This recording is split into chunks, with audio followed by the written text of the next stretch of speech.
കോട്ടയം ജില്ലാ ജയിലിൽ നിന്നും ചാടിപ്പോയ പ്രതി പിടിയിലായിട്ടുണ്ട്. അസം സ്വദേശി അമീനുൽ ഇസ്ലാമാണ് പിടിയിലായത്. അസമിൽ നിന്നാണ് ഇയാൾ പിടിയിലായത്.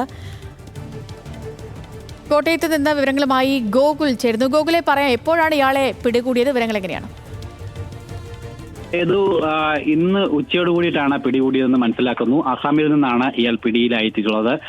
കഴിഞ്ഞ ജൂൺ മാസം 30-ാം തീയതി വൈകുന്നേരം 3 മണിയോട് കൂടിയിട്ടാണ് കോട്ടയത്തെ ജില്ലാ ജയിലിന്റെ മതിൽ ചാടി ഈ അമിനുൽ ഇസ്ലാം എന്ന് പറയുന്ന പ്രതി രക്ഷപ്പെടുകയുണ്ടായത്. തുടർന്ന് ഇയാളുടെ സ്വന്തം നാടായിട്ടുള്ള അസമിലേക്ക് കടന്നു കളയുകയായിരുന്നു. എന്തായാലും നേരത്തെ തന്നെ കേരള പോലീസ് ഇയാളെ അന്വേഷിച്ച് അസമിൽ പോയിരുന്നു. അതിനുശേഷം ഇയാളെ കിട്ടാത്തത് മൂലം ആ പോലീസ് സംഘം തിരികെ മടങ്ങുകയും ചെയ്തിട്ടുണ്ടായിരുന്നു. ഇന്നിപ്പോൾ അസം പോലീസാണ് ഇയാളെ പിടികൂടി കേരള പോലീസിനെ ഈ വിവരം അറിയിക്കുകയുണ്ടായത്. ഇതിനുശേഷം ഇയാളെ കൊണ്ടുവരുന്നതിന് വേണ്ടിയിട്ട് കേരളത്തിൽ നിന്നും പോലീസ് സംഘം അങ്ങോട്ടേക്ക് പുറപ്പെട്ടതുള്ളതായിട്ട് കോട്ടയം ജില്ലാ പോലീസ് മേധാവി നമ്മളോട് അറിയിക്കുകയും ചെയ്തിട്ടുണ്ട്. ട്രെയിനിൽ നിന്ന് മൊബൈൽ മോഷ്ടിച്ച കേസിലാണ് കഴിഞ്ഞ മാസം ഇയാൾ പിടിയിലാവുകയുണ്ടായത്. ചെങ്ങന്നൂർ റെയിൽവേ സ്റ്റേഷനിൽ വെച്ചാണ് ഇയാൾ പിടിയിലായത്.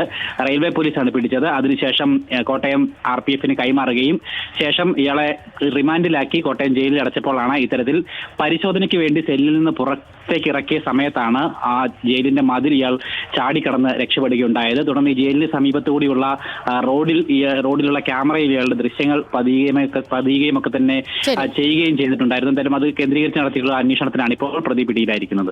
ഓക്കെ ഗോകുൽ, വ്യക്തമാണ്. കോട്ടയം ജില്ലാ ജയിലിൽ നിന്നും ചാടിപ്പോയ പ്രതി പിടിയിലായിട്ടുണ്ട്. വിവരങ്ങൾ നൽകുകയായിരുന്നു കോട്ടയത്ത് നിന്ന് ഗോകുൽ രമേശ്.